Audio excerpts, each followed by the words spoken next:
Welcome to Real Talk in ELT, the podcast that talks about the reality of teaching English.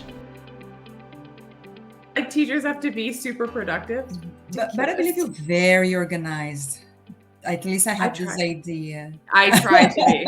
I think I'm hyper organized though, to the point where it's just like neuroticism. Uh-huh. I'm not Let sure. me check my agenda. Okay, I have half an hour here. Can we do it? Yeah, that's pretty much how it goes with me for everything. So anyways, all right, ready to go? Yes. Okay, well, welcome back to another episode of Real Talk in ELT. Here we go, back with Samanta. She's come back again, and we're going to talk all about activities. But let me give you a quick introduction. For those of you who have missed the first podcast with her, Samanta Malta is a pedagogical coordinator, language advisor, course designer, and materials writer, and a teacher educator. She worked in regular and bilingual education schools and language institutes. She is a CELTA and Young Learners CELTA holder, has a degree in pedagogy, languages for English and Portuguese, and a postgraduate diploma in applied linguistics from PUC São Paulo. She is currently taking a post-graduation course in school leadership and management from USP. She's a member of a research group, LASI from PUC São Paulo, and GIB, the group of studies in bilingual education, is at the same university. See, I learned from the first time. So welcome back, and here we go again. Thank you, Kelly. Thank you again. It's a pleasure to be here. Yeah. And it's today, I believe, to be a challenge. Talk about activity and social activity. Okay, in a chat, in a podcast. Well, it will be the first time for me at least. Well, let me just try. We're going to try and see what happens. Yeah, because we're going to get into activities, social activities, and then sequences on social activities. To kick it off, though, I remember because we had exchanged messages back and forth. I did want to talk about the definition of activities because you said you wanted to refer to Vygotsky. And contrast that with task, because I think this is something common that people just use them interchangeably, but they're not. So take it away with activity, and then we'll get into the rest of it. Okay, all right. And today, as I'm already sharing, because here's the stop. Yeah, I guess okay. Can you see? Yep. And you can hit present if you want to make it bigger. And today I need a little bit of help, so I need some visual tools to help to clarify some points. Okay, so first of all, here when we talk about activity, is related to the Vygotskian concept of activity. Okay,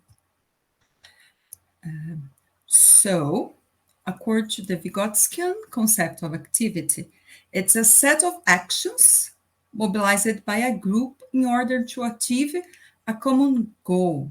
So we talk about human social practice. Okay, but what is it? Well, human social practice, we can relate it to anything in life. Okay, so right now, Kelly and I, we are in a human social practice. We're sharing, and we are in a podcast. Right. Got it. Right? So far, so good. So, social activity comes from this concept, this Vygotskian concept of activity. Okay, so we understand that all types of human activity, from routine to more complex activities, present in people's lives. So the definition of social activity is all types of human activities. Okay, few examples. Go to the simple ones. Go to the movies, read a book, cook, write an article, chat, or even organize an event, give a speech. All types of human social interaction. Still following. Still good so far. So have that in mind, that when you have activity as here, a social interaction.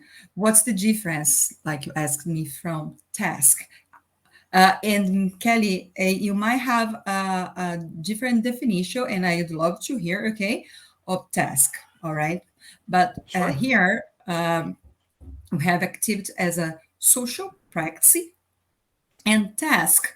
For example, okay, we are here in a podcast chatting, and one of your tasks, Kelly, is to take notes.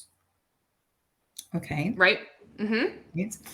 Uh, in a school concept, in a classroom, when we give paper sheets to, oh my gosh, this word, to students, some handouts, um, uh, usually the teachers call that activity. We don't understand that as an activity. We understand that it might be a task, something the students have to do for a specific purpose, but it's not an activity itself because we don't understand as a social practice. Yeah. So I because I struggled with this a little bit last year, and I was like, well, I feel like we're doing lots of tasks or lots of activities in classes and not so many tasks, because I always relate it to like task-based teaching. And so, or TBL, task-based learning, and that whole idea. And so there was some very specific criteria that I had found. I think David Noonan had kind of expanded it out into very specific criteria. But overall, a task for me and my conceptualization of it is that you're doing something and it has an outcome. You have a little bit of input or some stimulus. You have to do something, and there has to be a clear and defined outcome. And the idea of the clear and defined outcome is that we don't have language restrictions on that. It's whether or not you are able to complete the task or not. And so sometimes we always see like, oh, okay, so here's task 1, here's task 2 in books and things like that. But it has very prescribed language, like you have to use this and you have to use that. That's actually not a task, that's an activity. It's more, I say that's closer to the activity definition than what we have for the standard for task. But Yeah. I think in both definitions of the definition of Nuno of task and the definition of Vygotsky of activity, Vygotsky, sorry. I think we have a point here in common that we need a purpose, we have a goal, and cannot be supply fill in the blanks. Yes. Like yeah. right? Okay. So then it was interesting to me because we had talked about like, oh, let's talk about activities. We wanted to do a podcast of activities. And I was like, yes. Because I think they are quite similar. I don't think that, an activity necessarily is, oh, this is not important. No. Okay. So activities are great. Tasks are great. But I think one is confined by language, an activity, and one is confined by output or completion, which would be the task. But I don't think that they're so dissimilar that they're completely different things. And they're both obviously useful in the language classroom. So, okay. Yeah, but we when you're talking about the Vygotsky concept of activity, we like to clarify this definition. Otherwise, especially in the education context, people might relate it to this paper things or books activities, something like that, and it's not, right? As we have Even here, like if we think about like, okay, so at the end of I don't know, they have a listening lesson and then they have a follow-up activity of talking to each other. You could have an activity and you could have a task, because the social activity of that would be possibly to use some specific type of language to get information. No. Okay. No. Okay. Good. I'm thinking about this. I'm trying to make it super clear. Like, because if I had a task, let me move on. It might. Okay. Let's go back. Let me exemplify. The social activity I see when you're talking, it will be listening task itself, the social activity is like participate, understand and listening audio, something like that. Okay. Okay. Let's move on. Okay. As you see here, the examples we have: go to the movies, read a book, cook, write, organize, and give. This is important. You see, they always starts with action, with verbs. Okay. Okay. This is Okay. so. In order to be a human activity, it means that is an action. So Okay. all the time you're going to see this starts with a specific verb, action verb. Okay. So when you bring the social activity into the classroom, okay, this is the definition. Okay, all types of human activities, but we use that, okay, in order to build a school curriculum or a sequence of activities. Okay, so seeing as a teaching learning curriculum proposal, okay, what we have, I'll bring the definition of activity to explain. I know, okay, Liberali brings the definition of activity to explain. So when you have set of actions, what is it? We have, for example, the social activity, going to the doctor. It's a common social activity. Let me ask you, do you see this social activity inside a classroom, Kelly? No, I mean, going to the doctor. No, you don't do that Language. inside.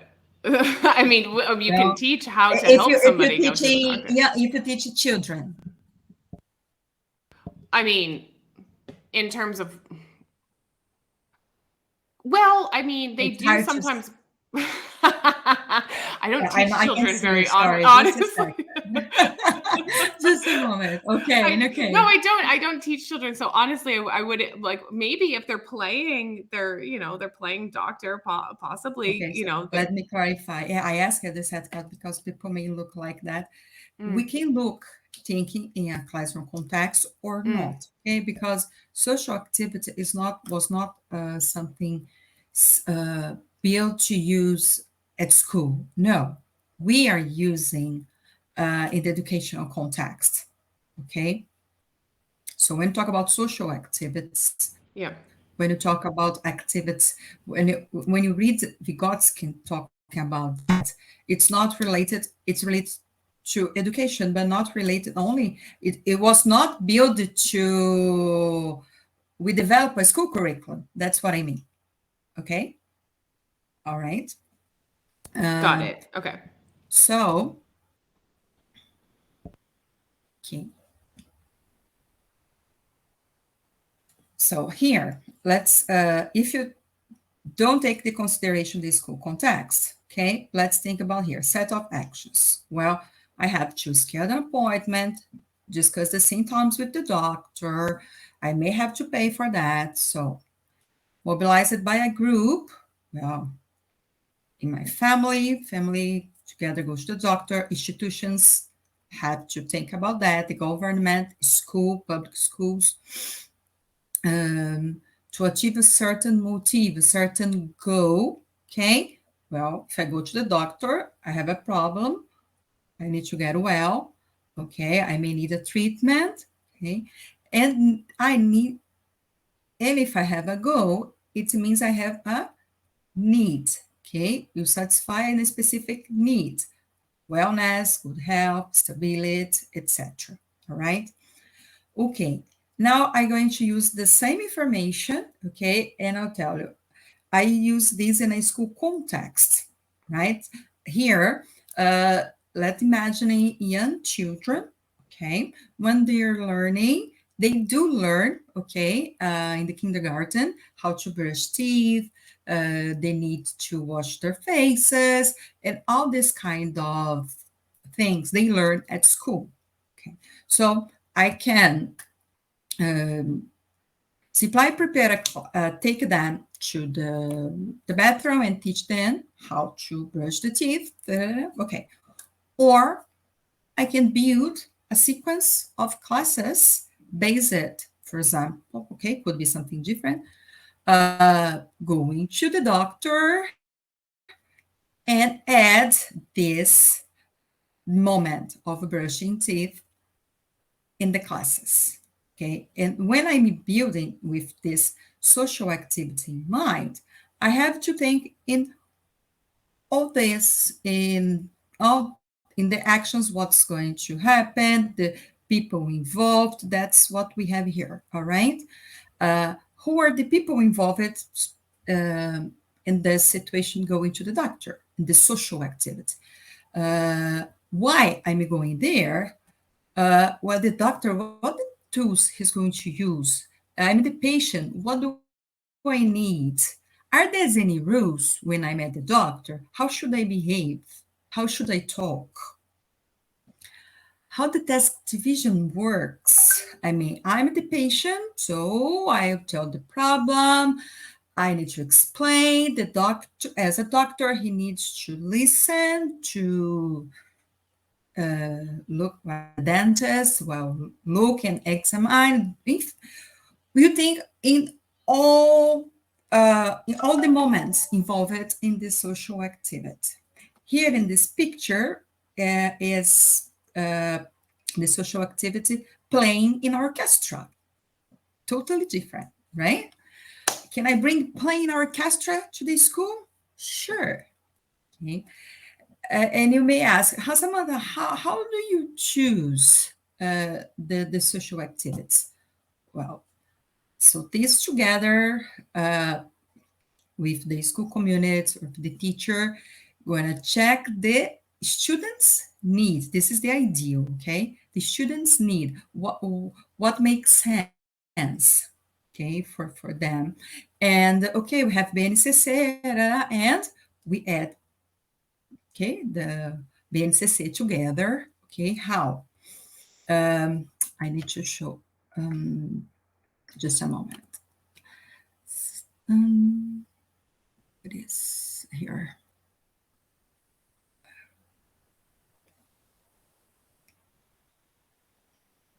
Oops, it's going to open. Okay. This is a sample in one of the workshops when I had the consulting together with the Débora Afonso. This was one of our workshops, okay? And here we have the number of classes. And here we're together talking about storytelling, okay? So we add this topic here, the performance, right?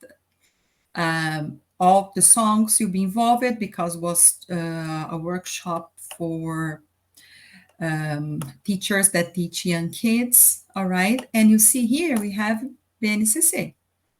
So we put this all together, okay, and develop the social activities, thinking the people involved, who are there. And when you complete, when you write, okay, you're going to have tools to develop all your classes. And here is this here, okay, all your classes, because here you're going to have the vocabulary you're going to need here in tools, the vocabulary you're going to use, the language, okay.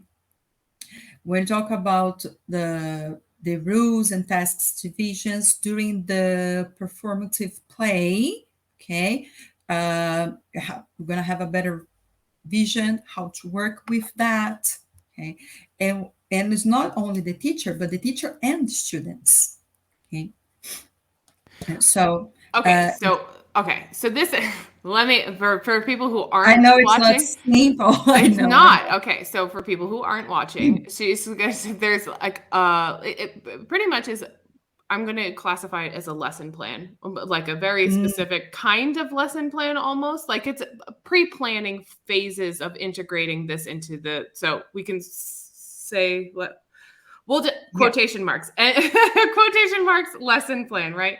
And so when thinking of social activities. So you use the BNCC to kind of orient people of what is appropriate social activities that they should be including into the classroom. Is that correct or no? Yeah, Or is it the other way around? Yeah, I think the other way, because what's the most important thing is to look at the need of the students. Okay. Remember, we're discussing in the last talk, we talk about PBL, you said, and some similarities. And we talk about performative play. So I'm back there in the Yes, last one. And also in PBL, the student is very involved, right? Right. So we look at the student's needs and we talk about the same thing. Okay. So first, okay, if my students need to learn,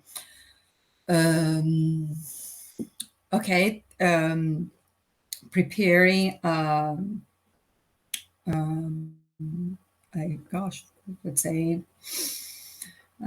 okay, they're gonna go to, I don't know, go to a restaurant. I don't know. They will teach our students, if our students, okay, they that it's common. Yeah, they need to go to a restaurant. Yes. They're traveling. Okay. Yeah. Yeah, they're traveling. Got it. Okay. So we have the need.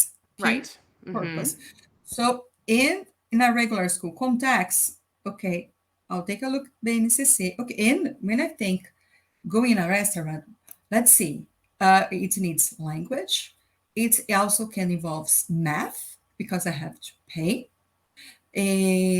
Depends where I'm going, if it's in the country or outside the country, or involves some cultural aspects related. So I get the school subjects, the regular curriculum, from the activity itself. And so I go at BNCC, take a look, and say, okay, it fits. Okay, and bring. Now I got it. Okay. So this is the whole idea is that we're going to integrate. Okay. Let me try and put it into like a hierarchical term, because I like to kind of organize it in my brain. So social activities are how would we define, or what's the relationship between social activities and performative play? Can we define them as the same, or as one defines the other? How would you? The performative play is inside. When I talk about social activity, build a curriculum based on social activity, right. It's inside. We do that inside. It's a technique that we use. So you go inside these social activities. So so clarifying for people who are listening. So then we define social activities, and we say, okay, so based on the needs of our students, they need to do X. Go to a restaurant. They need to go to a restaurant and order. I think that's a pretty general thing that most EFL people, ESL people usually learn how to go to a restaurant and order food. Great. So we've defined that they need to do this. And then if they're in a regular school, we check with the BNCC to check what other parts of the curriculum that we need to integrate in, including other subjects, math, and But if we're in an ELT type of scenario, then we're saying, okay, so in this scenario, obviously they need language, but including language, they also need to have some sort of communicative competence. They have to have social awareness of rules and norms of how people treat each other and politeness, et cetera, et cetera. Then we need to think about also, would they be able to do the interactions for paying and the change and everything? I mean, etc. So it would kind of mirror what you would do in the public realm, but we just don't have the BNCC guiding us, I would say, when we're doing it privately as like ELT teachers, right? So then, okay. I think I got it. No, because I have to structure it in that way. So it's like, okay, so social activities, everything that we do. And then we use performative play to act out these things so that people can, in a real type of scenario that helps them develop these skills. And prior to doing that, we use something like you had just shared, like the form that you had just shared for people to look at and to kind of construct, okay, all of the different components that we need. Right. Did I get it? You're very smart. Okay. Well, sometimes I don't feel very smart because I have to organize it in a way that it's like, okay, because I need to, I'm like an engineer, I need procedures on how to do things.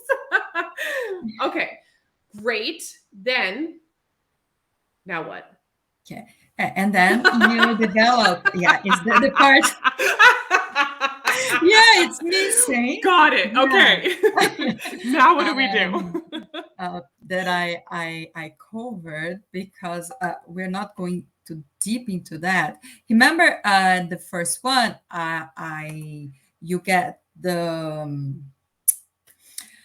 performative play and you put inside your context of teaching, okay? Here is the second part here. So here I have the describe all all the aspects of the social activity, okay? So with this information here, I will build my classes, or if it's a curriculum, I'll develop, putting details, the curriculum, all right? So let's think as a class, okay?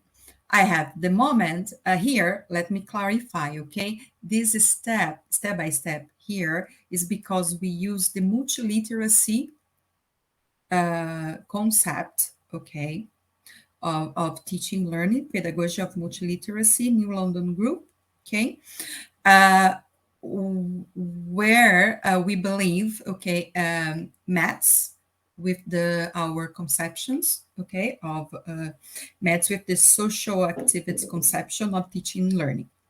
So we have the situated practice, that it's the performance itself, and then we have that moment when you're going to have a critical discussion about it, okay? And then here is the, for example, I told you that in this going to a restaurant social activity example, we can include math. So I will have now a math class about X, okay? And then about Z, and then I'll put it together inside performance again, where my students are going to use that, what they have learned, okay, inside a real context, inside a social practice, okay? And then transform it. For example, they learned work with, oh gosh, but the words are missing here. For example, math, the addition, okay? Okay, during the social practice, going in a restaurant. And if they're in a different situation, okay? So that's the moment of, we call this transformation, okay? Let's expand, okay, what we have been learning in a specific social activity into different contexts. Can I But tell you? have you do like that? No, that's how we do. Okay.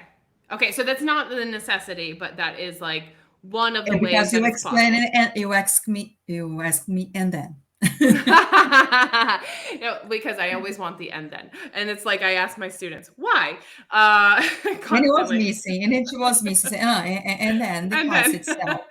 no, but okay, so since our last chat until today, I have this idea of I apologize. There are dogs in my neighborhood. It's just horrible here. But anyways, so I have been this idea of performative play has been rattling around in my head, and I've really been kind of thinking about how I can use this practically, because I think for, and this is going to sound a little this is not meant to sound snobbish, but like for children, yeah, okay, you could do a lot of performative play with them. And then for general English students, I feel like, yeah, you could do a lot of performative play with them. But then I deal with mostly like business English students, and so they have very, very specific needs, I'll say, and they have very, kind of like controlled environments, and they're dealing with very specific things.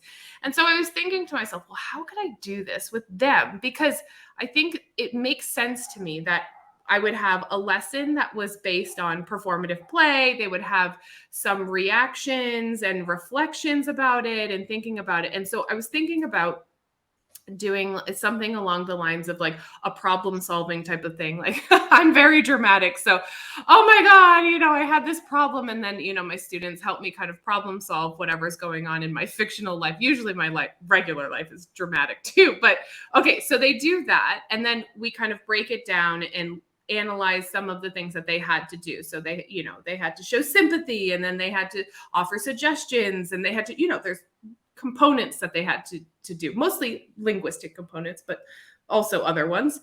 And then I thought to myself, okay, so then I could have some quote unquote traditional lessons where I would say, all right, so let's look at, expressions to show sympathy, and how to make suggestions, and how to deal with, possibly cultural issues when, people are from different cultures. So you could do a series of kind of these types of lessons, and then however you wanted to develop them. And then I was thinking, well, then I could maybe do another repetition of this performative play, because it's been a couple weeks at this point. I've done some, building of language, and then I can be dramatic again and see if they can implement. Have you tried it already? Yeah. So I've been trying it because I'm very dramatic. I always have problems, so it's always good. And I can kind of, I'm not going to say lie, but I can modify my problems to be something that would be possibly something they would encounter in their day-to-day, the workplace scenario. So, I mean, I have been trying to do it, and they don't the fun thing about it is they don't realize that they're learning, because they're so focused on trying to help me not panic. And what's your point? No, I just think that it's like a new kind of perspective that I didn't have before, because I didn't really know about this, performative play, and then, these social activities that we can kind of think of. Well, I mean, these happen on a daily basis, and it was just interesting to try and do it from a different perspective, like having the students not know what I was about to do, and having them just genuinely react to whatever scenario I was proposing to them, and then building their confidence, and working with the language, and talking about, and being very reflective about it, especially at the end of lessons. Like, okay, so how would you be perceived in this situation? What if you are working with your colleagues here in Brazil, or if you're working with your international colleagues, what would be the differences there? And just kind of, exploring these different ideas, which I think is very in sync with social activities, right? It's especially because we make those considerations of who we're interacting with. Yeah, I think if I got it, your point is like they didn't realize it was part of the teaching learning process. And that's okay, because that talk about performative play, they need to feel that, and they did. And then you can tell, you can say, oh yeah, I know, I did. yes. And they tell me how great of an actress I am, which is wonderful. I mean, half the time I am fueled by emotion, but yeah. But they don't see it at first. And so it's so real to them. And I think it makes a that's different the point. Yeah, but it makes a different impact on what they do and how they talk to you, and how they interact with that scenario, than if I just, opened up a slideshow, because I teach online, and say, Totally. okay, so now we're going to talk about making apologies. So when do you think you apologize to somebody, or when do you make suggestions to somebody? Because they were just panicked that I was panicked, and it was just a different way of introducing it. The first one, they lived. It really happened. And the second one, they're only thinking, right? If I would. That's the I think the biggest difference, and that's why I truly believe in this in performative play, and then working with social activities. Okay, because it's genuine. You really live the thing. You're not only talk about it. Okay, whatever it is, you're there. You're not only reading or talking or performing, and I'll say now tasks. Okay. The tasks, yeah, there are, but they're inside the activity. Yeah. No, I get. I'm making I'm defining it in my brain. But then also, I think that it also lends itself to being a very reflective form of allowing people to kind of explore different, because if you do it once as a surprise, then they've lived it, right? So then they have this, emotional kind of reaction to it, and they've lived it. And then once you go through the language part of it, and they kind of, the well, quote unquote typical classes, and trying to build some proficiency and competency, and then when they do it again, they're very reflective, and they think about, well, because you said the transformation of it, right? So then where does this apply in doing possibly performative play, or even just activities, or discussion about how it would change, how their reactions would change. It forces them to reflect, which is something that doesn't necessarily happen. Not that it doesn't happen, but it's not as natural to Harder, happen. Yeah, it's right? hard. I mean, it's more of a forced thing that you have to do. Like, this is okay, so let's reflect on this exercise. But if Oh, they do right? you know what? Yeah, exactly. Yeah. So okay, so then what are the different scenarios? But Because they haven't lived when it. you ask, so sorry, No, go ahead. finish. Yeah. Go ahead. All right. When you ask, oh, let's reflect about that. Well, first, it's something you are saying. You're imposing them to do it, right? So what's the motivation, or what's the purpose? What's the need, right? They don't have a point. Okay, I'm here to learn English. Okay, so let's do it. But sometimes it's not enough. So I think that's the biggest difference you felt, right, in your class, I mean, I've only done it a and the few students. times, but because I haven't had a lot of opportunities to, like, think about it, and be able to employ it. But from what I have done, it seems as if it would be something that would be beneficial for people to incorporate. I mean, it's not every class is a performative play class, and No. everything. No, but it's an interesting way to introduce something, I think, because it's a lived experience.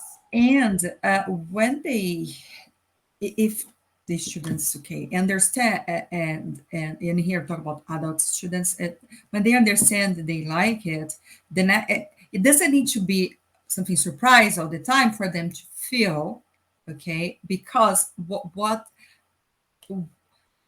how we can also do it, work it, like we put the students together when you build in the social activity. Okay, so here the idea, you're going to have a presentation about this. One of your students have to present something. Okay, let's think. Who's going to be involved? You think about the social activity and go step by step with this. Excuse me. Okay, thinking with that.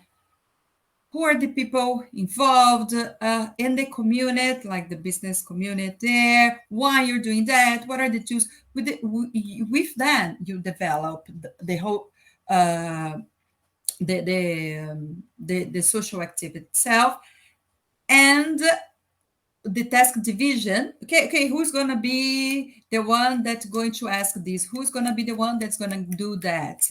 Me. Okay, all right, okay, done. Okay, and they start living, and they have, for example, if they have a presentation. Okay, let's start. So now building the presentation. Okay, oh, you have 30 minutes to do it. So it's part of your classroom, the whole process. You know what it reminds me of, actually, is that one thing that I do with, well, I I do it with my mentees, and I try to, like, force them to do it with their students, but I love to do it with my students, is that whenever they have to do something, I do create rubrics for them, because I want them to tell me how they want me to assess them based on their kind of lived experience in whatever situation that they're going through.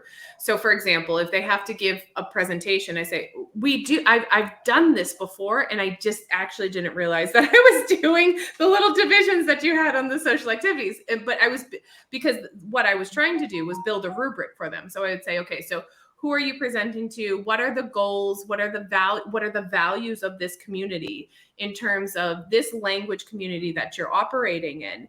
All language communities have their own, values of what they think is more important, what they think is less important. And so, where can we pinpoint those and add them to the list of the rubric and stuff like that. And then we prioritize. And so it's something that I actually kind of did before, but it was not with any sort of knowledge about it, because I was trying to get a rubric from them about the scenario, because I don't work with them. I'm not in that scenario. So they need to give me the social rules and how it works in their workplace so that I can then give them some good feedback on it. I think social activity for business classes, it fits perfect. I'm thinking it does. I think it does. Well, because they get really reflective about it. They're able to think about, well, okay, so who am I talking to? What are the priorities here? What are my goals? What do people value in this language community? I don't know. I'm thinking it's good. There's just a lot of dogs. I have to mute myself because the whole street starts going out of control. Anyways, but yeah, I think it's something that is not to be discarded in terms of, again, like we said on the last episode, performative play. It's kind of, it's a great activity for anyone. It's not just for kids. It can go through all levels and, all ages, and people can definitely benefit from it. And being reflective of social activities, I think is quite useful as well. Any other words of wisdom, some recommendations for people on how to kind of implement it or be aware? Yeah. Well, this time I'll say, remember all the reference I sent to you for the last one, they all work to understand about I'm going to copy and paste what social activity is and okay. how to implement in your classes. Okay. You can use exactly the same reference. Well, I can send you one more that it's mine actually, my thesis. Yeah, also. But yeah, it's not simple, okay. But once you get it, now you say it's not that difficult. You see Kelly, well, she starts to got it. I had to break it down in my mind first, though, Samanta. I had to okay, social activity, and then the performative plays inside. Like I have to, it's like a Russian doll, those nesting dolls. Like, okay, what goes inside and what goes outside. But when we ministered this course, it was 2 days, 2 full days, and the last time was the 2 full days plus 30 days online, okay, at distance. So it takes time. Well, I think it takes time to adjust to it, but if people get the main concepts on it, they can start playing around with it, Sure. And start okay, so let's see if I can do one, even part of a lesson, maybe not a full lesson on it, and just kind of see how it works. But the cool thing about it is, at least that is that I've stepped back a little bit, which is sometimes teachers forget to do, because we get so focused in the minutia of I need to teach the present perfect, and it's okay, let's just step back on this a little bit and give it's like a macro version of giving people contextualization. So when would we use this? Let's think of some social activities that are relevant for our students so we can contextualize the language that they're going to be using. Let them feel and experience these things, and then you can get into the minutia of it, but then don't forget to go back out to contextualize again. I love how you summarize things. Am I on the right track? Is that like it kind of like it's like a zooming in, zooming out, like a high resolution, low resolution thing. I think it's and that's why I found it so interesting, because sometimes we're just so focused on the little things, and it's like, okay, let's just, because they always tell us to contextualize. Well, you have to contextualize for your students. And this is like a really easy way of contextualizing. Have them live it. Do a performative play. Think of the social activity that they would have to use this for. And contextualization, when you think, it's difficult. For many teachers, it is. We need to contextualize our classes. And then you understand they don't know how to do it, right? So, yes, working with social activities, you also going to learn how to contextualize it and more, right? Because it's deeper than a contextualization, because a contextualization, you can just have a picture. That's what I was going to say. Just show a picture, and that's contextualization. That's it. But that's not enough sometimes, because like sometimes people can't relate to the picture, or they're like, yeah, I kind of get it. But if they don't have, like, again, I keep saying this word, but like lived experience. If I don't have this experience, just showing a picture might not be sufficient for me. But going through an activity, like a performative play type of activity, or doing that type of thing, will really kind of get them to understand, this scenario. When you show, okay, here the picture, can you describe this picture, and then, okay, so let's work now with the present simple. So you break the contextualization, okay, you focus again on grammar. And then the student, he needs to, do a kind of exercise, right? We need to let this teaching, it's the same as giving exercise for students to do, or so let's not use the word task, neither activity, let's use exercise. Okay, complete something, or write sometimes, which is not bad. I mean, we can't. It's not bad, but cannot be the only thing. Yes, it can't be the only thing in your toolbox, you know. And one of the things that I've been totally geeking out on, and just kind of, and again, this is just things rattling around in my brain, is that because I've been taking a science of learning course separate, and one of the things is really important for people to actually learn is spaced repetition. This idea of like recalling things and having some space in between the things that you do. And this idea of structuring kind of lessons that have this, we'll just say in units, perhaps, where you do like maybe a performative play lesson with a little bit of reflection, and then some language lessons over over the course of a couple weeks or whatever, however many times you teach your students. And then they go back to maybe doing a task-based or project-based lesson, and then they do some more performative play activities in terms of their feeling how the language can go into different directions and different scenarios. I mean, this really lends itself to the science of learning, as I understand it, super superficially at this point, is that we need spaced repetition. So if they're seeing it once, and then they're playing with the language again, and then they're doing some exercises, and then they're going back to it, and they're constantly reusing it, reusing it, recalling it, and trying to, it seems to me that it would be beneficial for the students. For sure. Superficially of what I know of the science of learning. I'm saying for sure beneficial. That's why I agree. Okay, we're just going to put a little disclaimer there that I am not an expert, but this is what I'm noticing as a trend. Yeah. So, okay. Well, I don't want to take too much of your time. We've been here for almost an hour. Thank you for breaking down activities for us and coming back on. And of course, you're welcome to come back anytime. We'll just talk about whatever you're working on.